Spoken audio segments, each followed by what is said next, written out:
The Seahawks have agreed to send Russell Wilson to the Broncos, whose Super Bowl odds jump from plus 250 to, let's go 2,500. I know, dude. I had a brain fart. So they jump from plus 2,500 to plus 1,200 now. What are some of the biggest fantasy or betting implications here, Steve?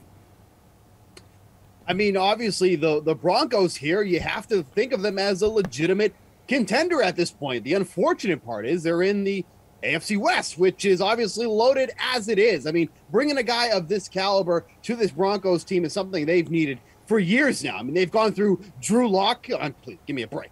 Teddy Bridgewater, okay, he's accurate, but he's not going to win you a Super Bowl. Now they bring in a Super Bowl caliber type quarterback, and this is just a massive boost for all the receivers on this team. Cortland Sutton, Tim Patrick, Jerry Jeudy, and they're going to play to Russell Wilson's strengths, which is throwing downfield, going downfield. You weren't getting that with the past quarterback, so this is just a huge bump for the Broncos all around. It's a necessary move. You know, they didn't get their Aaron Rodgers. They got Russell Wilson. I think that's a pretty good consolation prize. Okay, Pearce, how you feel about this one, man? Anything stand out to you in terms of fantasy impact or betting impact? Yeah, it is a boost to the wide receivers, but my concern is that one of the reasons why the wide receivers didn't perform very well, or the offense didn't perform very well last season, was the offensive line was terrible. Russell Wilson struggled in Seattle because he didn't have an offensive line. Well, guess what? Now you get to not have an offensive line again. Bridgewater dealt with a 30% pressure rate, one of the worst in the league. If they don't fix that, they're going to have some serious problems. The wide receivers have got to stay healthy. They're going to lose Melvin Gordon probably through free agency. Maybe Williams can carry the load on his own, but usually we don't see modern NFL teams go with one running back, and if he gets injured, which he dealt with injuries last season, then they're absolutely toast. They got to fix the offensive line. That's what I want to see. All right, so Pearce, you are still not a fan of Russell Wilson. Yes. No, I'm not. He's old. He's aged. He's an athletic quarterback that's not athletic anymore. Here we go. Steven, go ahead. You got an answer to that? I mean, this is the guy that wakes up on the 4 in the morning and reads the funnies from the newspaper. He's going to call somebody else old. Like, Russell Wilson is more than capable of doing what he needs to do. He's going to be just fine in Denver. All right, I can't wait for the CR Russell Wilson Cowboy-themed photo shoot. Oh. Overall, though, how do you feel about the AFC West now? So we got Wilson, we got Carr, Mahomes, and Herbert. The AFC West could be the toughest division moving forward, but like, how much do you like Denver's chances to overtake Kansas City, Pearce? Because the Chiefs are still the favorites at plus 120. Broncos up from plus 500 to plus 250. Chiefs have been AFC West champs since the 2015 season. So, like, any chance of dethroning them here?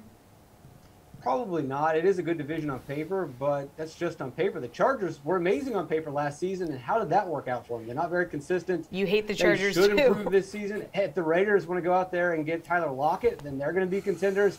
I don't really see the Broncos jumping over. They got to fix the offensive line. Now, some of those issues were just injury-related, so if they get healthy, they're going to be better, but this is not a proven offensive line. Even when healthy, it's just a potentially good offensive line. If that gets better or they improve through free agency or trades, that might work. Another issue is the defense, which we haven't even talked about. We're talking about formerly a Vic Fangio defense that had specific personnel in place. Are those guys going to work well in the new defense? There's a lot of questions in Denver.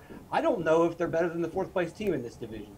Wow. Strong words, Steve. How do you feel about it?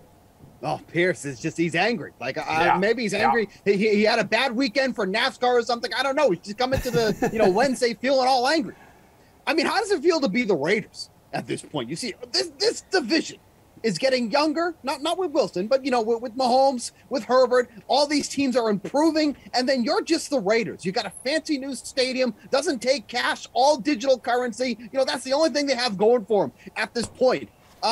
When it comes to the Chiefs, it's really hard to overcome the Chiefs at this point. The Broncos made, obviously, one of the biggest splashes so far of this offseason. There's still a lot of free agents that we have to get through with the new league starting next week. So I'll hold all, opinions as of yet. But if you can't say that the Broncos aren't at least a second-place team at this point, depending on what the Chargers can do. I absolutely love Justin Herbert. I love that offense, but there's obviously maybe some coaching things we got to work out over there first. But as of right now, I think the Broncos, you can easily have them as the second-place team in this division. Yo, Bukes, in other quarterback news, though, like just when we thought he was out, Aaron Rodgers pulls Packer fans back in, officially heading back to Green Bay with reportedly, possibly, maybe $200 million in his pockets. His top target, Devontae Adams, has been franchise tagged.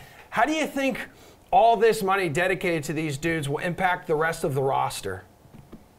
It's just insane. Like, and you go back to the Jordan Love pick from a couple of years ago. It's like, I don't get it. Like, what was the point at that point? Like, I know that obviously things can change and things can shift on how you're running your franchise, but like, you look at that draft now, and what did they need the most? They needed a wide receiver.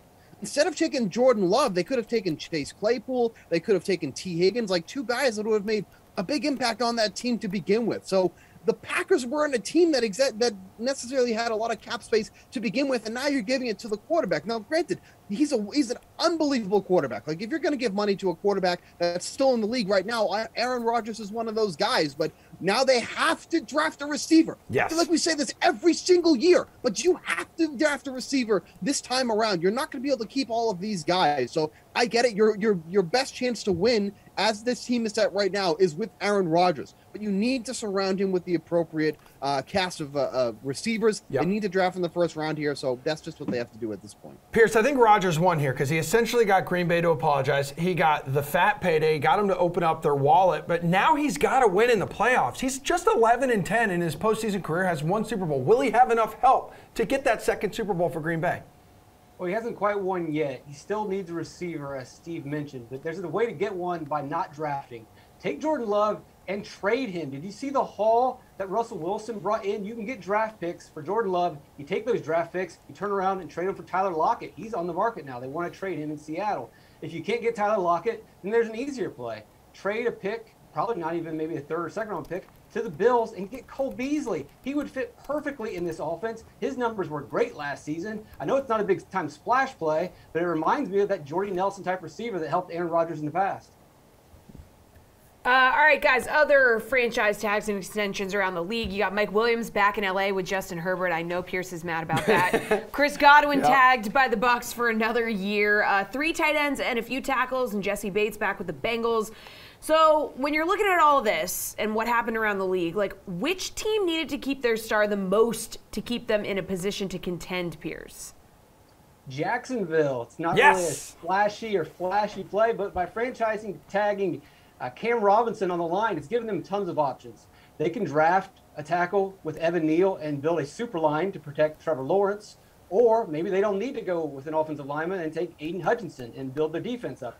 Or because they've done that franchise tag move, they can also trade the #1 pick. They can trade down with the quarterback value increasing with Russell Wilson now off the market. That's going to be a highly coveted pick. That thing is gold. Trade it down and maybe fill multiple needs.